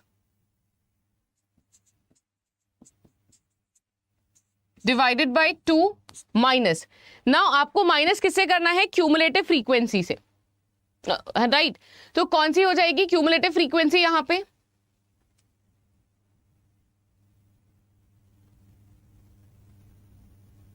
what will be the cumulative frequency, model class से जस्ट ऊपर, मॉडल क्लास हमारा ये वाला था, इससे जस्ट प्रीसीडिंग कौन सा है 30 अपॉन फ्रीक्वेंसी यहां पे कितनी है x, राइट। डिवाइड हम किससे करते हैं, फ्रीक्वेंसी से, विच विल बी x। तो if you solve this,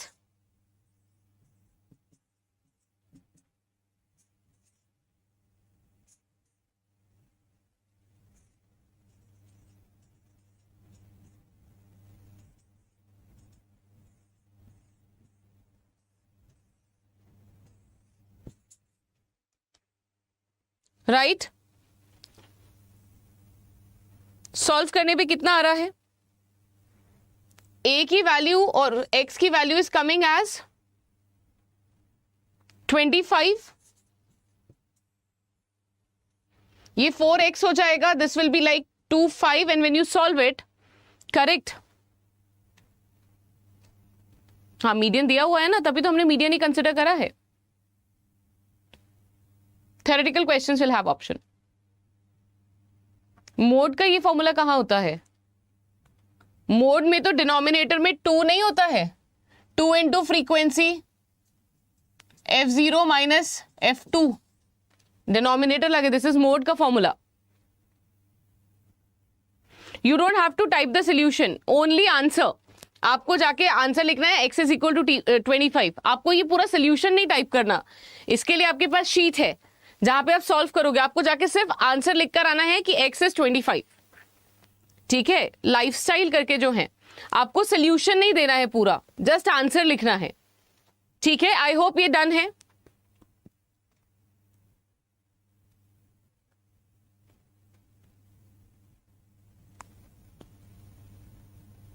is it clear? Cumulative frequency just ऊपर वाला जो आपका मीडियन क्लास है उससे जस्ट प्रीसीडिंग वाली. चलिए next question. Find the harmonic mean for the following data. अगर आप इस क्लास को अटेंड कर रहे हो तो आपके सारे कॉन्सेप्ट्स रिवाइज हो जाएंगे प्रॉपरली.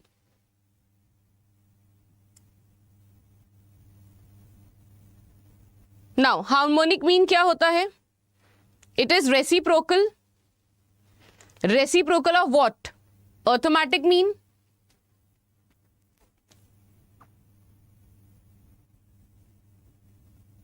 ठीक है, फॉर्मूला क्या होता है?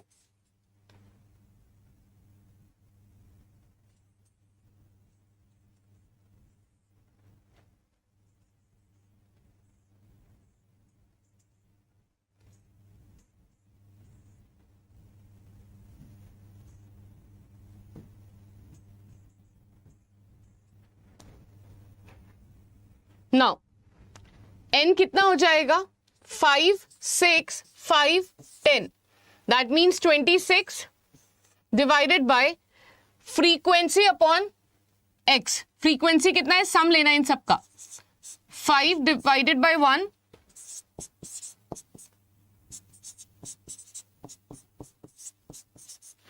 ठीक है, इसको सॉल्व कर लीजिए. This will be 5, this will be 3, 1.67, this will be 2.5.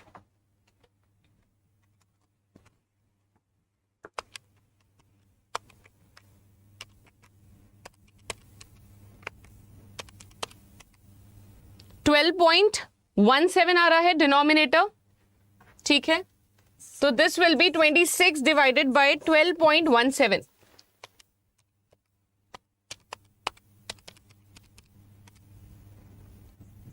आपका हार्मोनिक मीन आ जाएगा 2.14. How many of you are getting the same answer? और 2.137.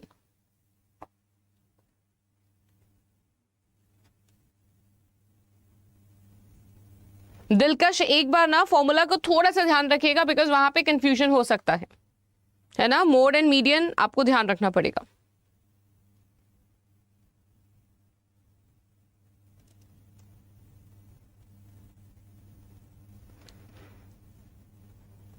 डन.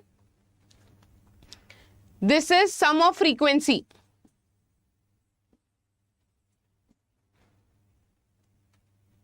ठीक है, चले आगे. Next one. When the number of cars is increasing, accidents are increasing. But in this city, there are many minor traffic violations happening during weekends within parades and rallies. The data about weekend accident is given below. X is given as rallies, Y is given accident. ठीक है? You are required to calculate coefficient of correlation. Calculate correlation, coefficient of correlation. That means you are required to calculate R.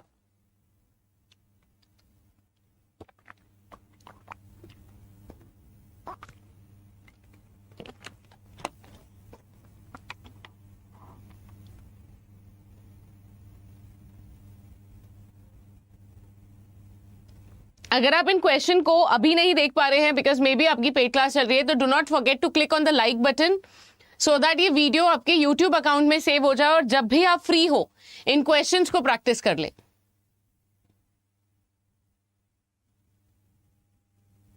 जब भी आप free हो try to practice these questions. Calculate coefficient of correlation.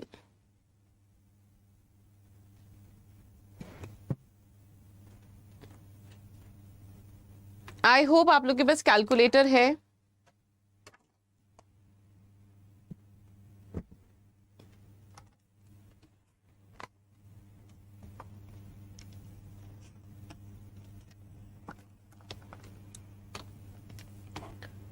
तो अगर अभी तक आप देखें, आपने दोनों सेशन अगर अटेंड करे हैं तो आपका टाइम सीरीज का लीनियर इक्वेशन कंप्लीट हो चुका है, या फिर लीस्ट स्क्वायर इक्वेशन का क्वेश्चन कंप्लीट हो चुका है।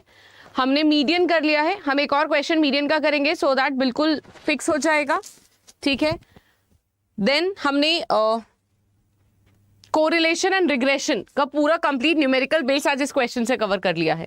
तो स्टैंडर्ड एरर ऑफ एस्टिमेट हो जाए, रिग्रेशन हो जाए, कोरिलेशन कोएफिशिएंट हो जाए, डिटर्मिनेशन हो जाए, वो पूरा इस क्वेश्चन से कवर हो जाएगा।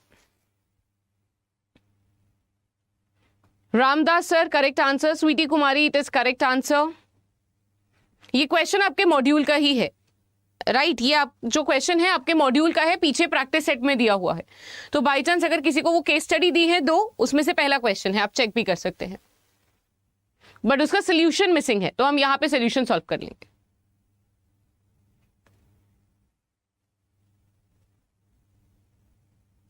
Coefficient of correlation, Ramdas sir, Sweety Kumari, very good, right answer. तो अगर मैं आपको आंसर बताऊं तो इट विल कम 0.93।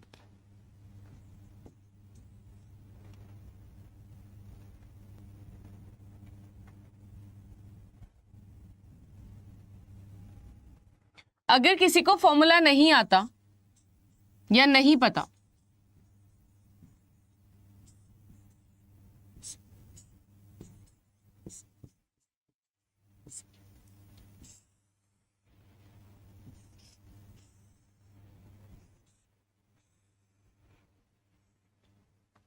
आप इसको दो तरीके से सॉल्व कर सकते हैं। गायत्री हम बेटर नाउ, आप इसे दो तरीके से सॉल्व कर सकते हैं।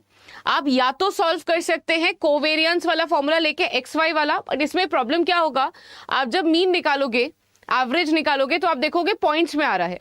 जब पॉइंट्स में आएगा ना तो आपको मल्टीप्लीकेशन बहुत ज्यादा करना पड़ेगा। तो दो फॉर्मूलाज हैं, कोवेरियंस एक्स वाई वाला, ठीक है, divided by standard deviation X into standard deviation Y, ये वाला फॉर्मूला है, इससे भी आप सॉल्व कर सकते हो, या फिर आप जो दूसरा फॉर्मूला है, ठीक है, उससे भी सॉल्व कर सकते हो।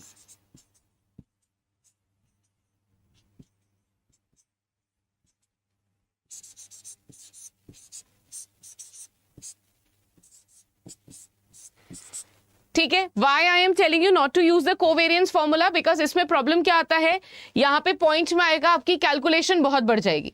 इसका कोवेरियंस का फॉर्मूला क्या होता है, किसी को याद है? It is sigma X Y upon N, same है न्यूमरेटर, ठीक है। चलिए, तो ये हो गया आपका फॉर्मूला कोएफिशिएंट ऑफ कोरिलेशन निकालने का। दोनों फॉर्मूलाज मैंने लिख दिया है। अगर आपको लगता है पहले आपको बेसिक चीजें तो वैसे भी करनी पड़ेंगी, एक्स लिखना पड़ेगा, वाई लिखना पड़ेगा, एक्स बार वाई बार निकालना होगा, उसी से आपको अंदाजा हो जाएगा। अगर पॉइंट्स में आ रहा हो तो then go for this formula, points में नहीं आ रहा है then you can go for this, because दोनों का न्यूमरेटर सेम है। तो इतनी कैलकुलेशन आपको करनी पड़ेगी और फिर आपको अंदाजा हो जाएगा कि आपको स्टैंडर्ड डेविएशन निकालना है या फिर एक्स स्क्वायर वाले से करना है। So it will more depend upon the points. अगर क्वेश्चन में पॉइंट्स में एवरेज आ रहा हो, go for the second formula, ज्यादा इजी है, ठीक है। और अगर पॉइंट्स नहीं आ रहे हो फुलर डिजिट से, go for the first one. I hope formula लिख लिया है सबने। मैं स्क्रीन चेंज कर देती हूं and let's solve this question.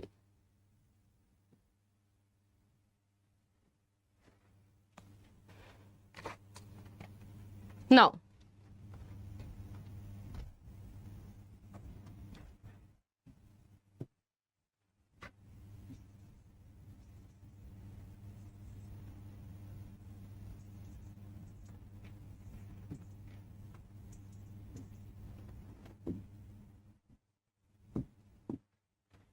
Values हैं आपकी 20, 30, 10, 15 नहीं 12, 15, 25, 34, ठीक है। इसका टोटल कर लीजिए, डिवाइड किससे करना पड़ेगा, n से। कितना है, 7। सो 1 2 3 4 5 6 7 है ना। तो हमारा यहाँ पे x बार आ जाएगा और तुरंत x बार का स्क्वायर भी निकाल लीजिए, जिससे आगे के लिए कैलकुलेशन काफी इजी हो जाएगी। इसका टोटल आ रहा है 146। अगर मैं 7 से डिवाइड करती हूं तो आता है 20.86 और अगर मैं 20.86 का स्क्वायर करती हूं तो आ रहा है 435.14। ठीक है, y की वैल्यू लिख लेती हूं 694। Subscribe our channel, press the bell icon. चलिए, पहला क्वेश्चन आपके सामने स्क्रीन पर है। क्लास अपार्ट क्वेश्चंस है, आपको कहीं पर भी ऐसे क्वेश्चंस नहीं मिलेंगे। This is something I can guarantee you. पहला क्वेश्चन आपको बोलता है, आपको इंफॉर्मेशन दी गई है और इसमें आपको क्या कैलकुलेट करना है, रिलेटिव फ्रीक्वेंसी कैलकुलेट करनी है। From the given information you are required to calculate relative frequency. आपको क्या करना है, इस इंफॉर्मेशन से रिलेटिव फ्रीक्वेंसी निकालनी है। From the given information, you are required to calculate the relative frequency.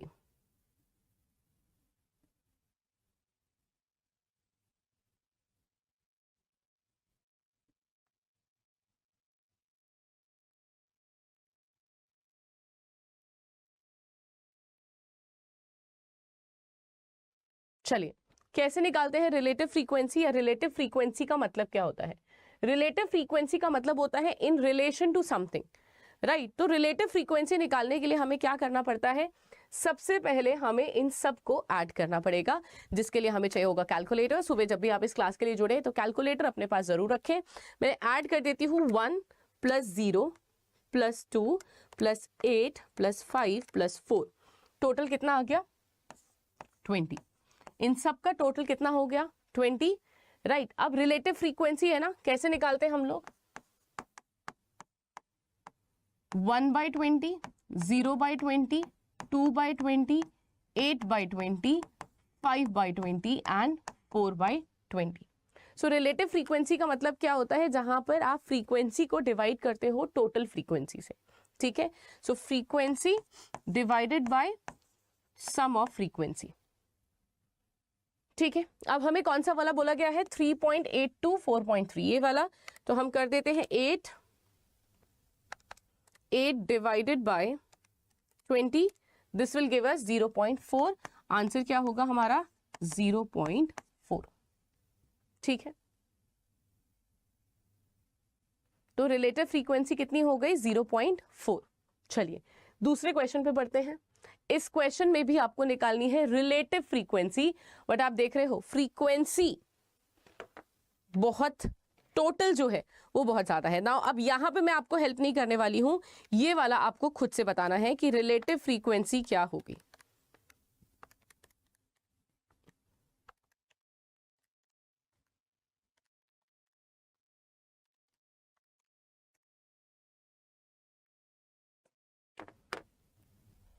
क्या होगी relative frequency for the class और द इंटरवल 4.4 to 4.9?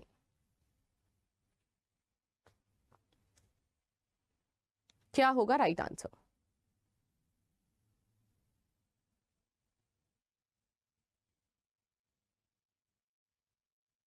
चलिए, अब आपको इसमें क्या करना पड़ेगा, टोटल करा आपने, टोटल करा, आंसर आ रहा है 60,420। ठीक है, 60,420 का टोटल आ रहा है। एक बार फिर से करके देख लेते हैं। 8873 + 9246 + 12060 + 11949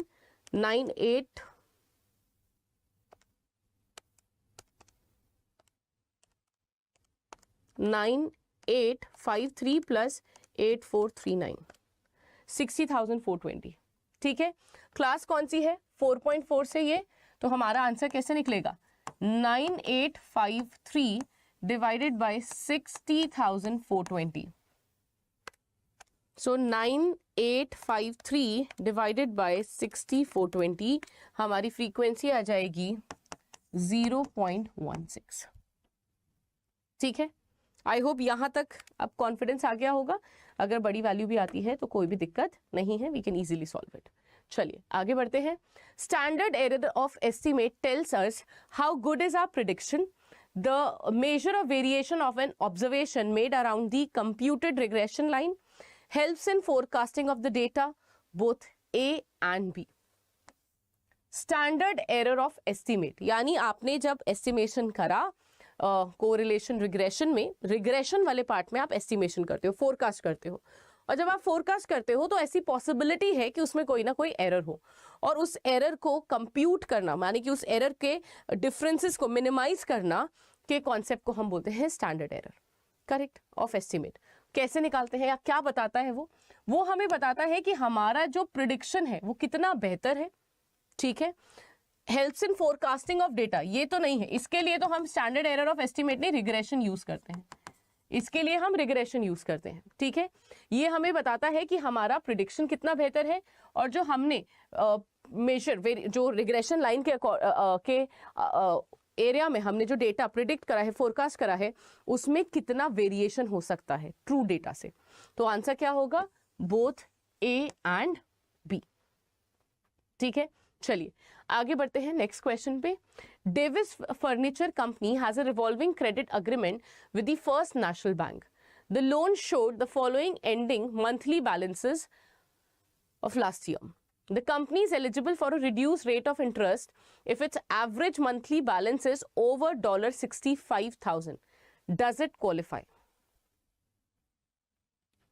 आपको बताना है कि क्या ये company, Davis furniture company, reduce rate of interest के लिए क्वालिफाई होती है या नहीं। ना ये question, how are we suppose to solve this question. See, Davis furniture company की रिवॉल्विंग लाइन ऑफ क्रेडिट है। ये कंपनी क्या बोल रही है कि रिड्यूस रेट ऑफ इंटरेस्ट कब मिलेगा, अगर आपका मंथली एवरेज बैलेंस $65,000 से ऊपर हो। तो एवरेज मंथली बैलेंस कैसे निकालेंगे, सबको ऐड करना शुरू कर देते हैं एक बार। 121 300, 112 300, सिंपल एवरेज है। 72,800, 72,800,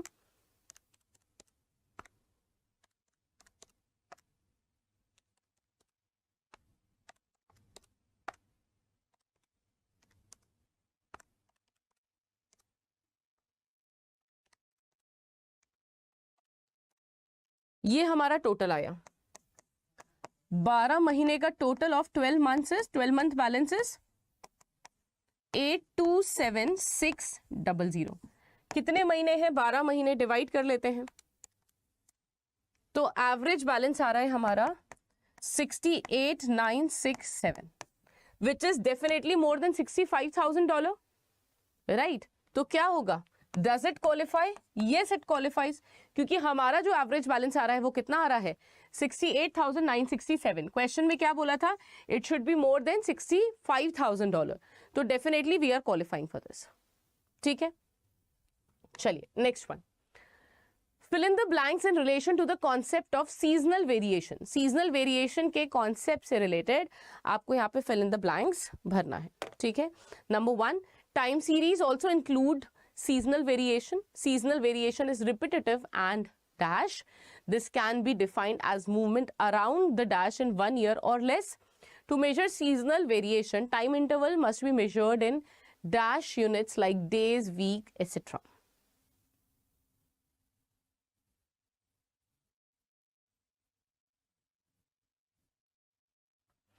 नाउ सीजनल वेरिएशन क्या है, it is short term and it is predictable, because season तो है ना, विंटर्स, अगर समर्स आए हैं तो विंटर तो आएगा ही आएगा। तो seasonal is more predictable in nature, ठीक है। तो सीजनल वेरिएशन आपका क्या है, प्रिडिक्टेबल होता है, it is repetitive and predictable, correct. This can be defined as movement around the trend line.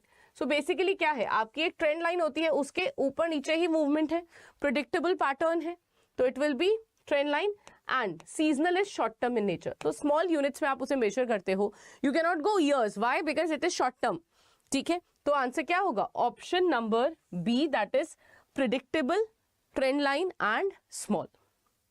चलिए नेक्स्ट क्वेश्चन पे आते हैं। From the following series you are required to calculate the median. आपको सीरीज दी गई है, आपको क्या करना है, मीडियन कैलकुलेट करना है। You are required to calculate the median.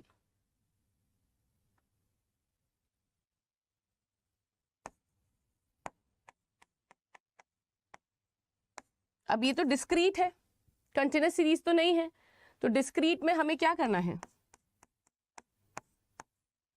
n+1 divided by 2, n का मतलब यहां पे क्या होगा,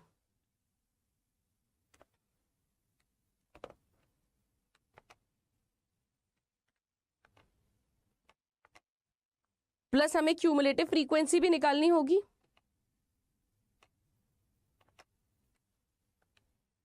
चलिए, सो n का मतलब क्या है, n is equal to sum of frequency which is coming as 48, so 48 plus 1 divided by 2, that means 49 divided by 2, this will come as 24 point something, 24.5। ठीक है, अब हमें क्या करना है, यहां पे हम निकालेंगे क्यूमुलेटिव फ्रीक्वेंसी। क्यूमुलेटिव फ्रीक्वेंसी का मतलब क्या होता है, ये तो आ गया 3, अब नेक्स्ट वैल्यू कैसे आएगी, इसमें आपको 18 प्लस करना पड़ेगा। ठीक है, सो दैट विल्स 21। अब फिर से इसमें आप नेक्स्ट वैल्यू ऐड करोगे, 21 प्लस 3 इज 24। ठीक है, अब इसमें आप 12 प्लस करोगे 36, फिर से आप 12 प्लस करोगे 48। ठीक है, अब आप देखो आपका मीडियन कितना, सॉरी n+1 कितना आया है, 24.5। 24.5 से आपका जो हाईएस्ट वैल्यू होगा, राइट, सो हाईएस्ट वैल्यू होगा क्यूमुलेटिव फ्रीक्वेंसी में, सो 24.5 है, सो 24.5 से हमें बड़ी वैल्यू देखनी है, वो कितना है 36, करेक्ट। तो हमारा मीडियन क्या हो जाएगा 13। हाईएस्ट वैल्यू देखनी है आपको 24.5 से बड़ी वैल्यू, तो बड़ी वैल्यू क्या है, नेक्स्ट बड़ी वैल्यू दैट इज 36, तो यहां पे हमारा मीडियन कितना हो जाएगा, मीडियन विल बी 13, करेक्ट।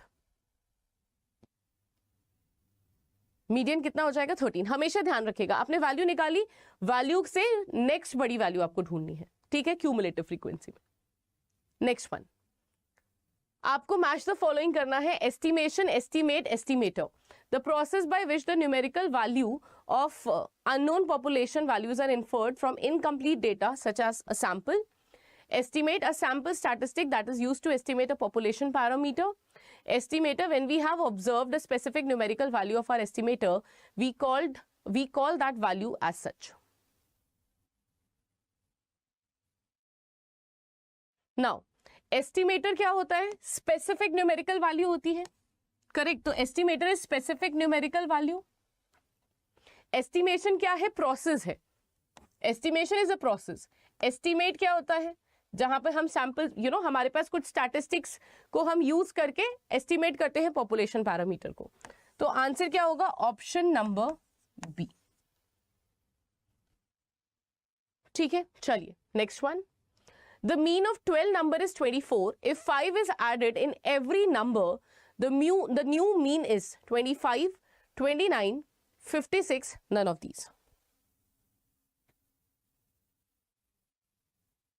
क्या होगा राइट आंसर, दो मीन ऑफ 12 नंबर्स, 12 नंबर्स दिए हैं, उनका जो मीन था, यानी हमने सम ऑफ एक्स किया होगा, वो 24 आया, करेक्ट।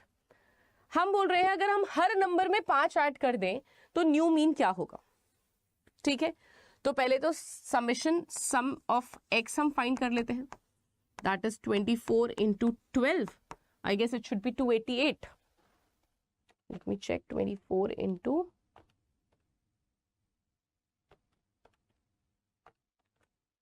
करेक्ट 288। ठीक है, अब हमसे क्या बोला है, हर नंबर में 5 ऐड करना है। टोटल कितने नंबर हैं, 12 नंबर है। अगर इन सब में मैं 5 ऐड करूंगी तो कितना हो जाएगा, टोटल हमारा 60 से बढ़ जाएगा, करेक्ट। तो यहां पे 60 348 हो गया। ठीक है, सो 348 अगेन न्यू मीन हम कैसे निकालेंगे, 348 divided by 12, I think it should come 29, एक बार चेक कर लेते हैं, करेक्ट आंसर आएगा 29।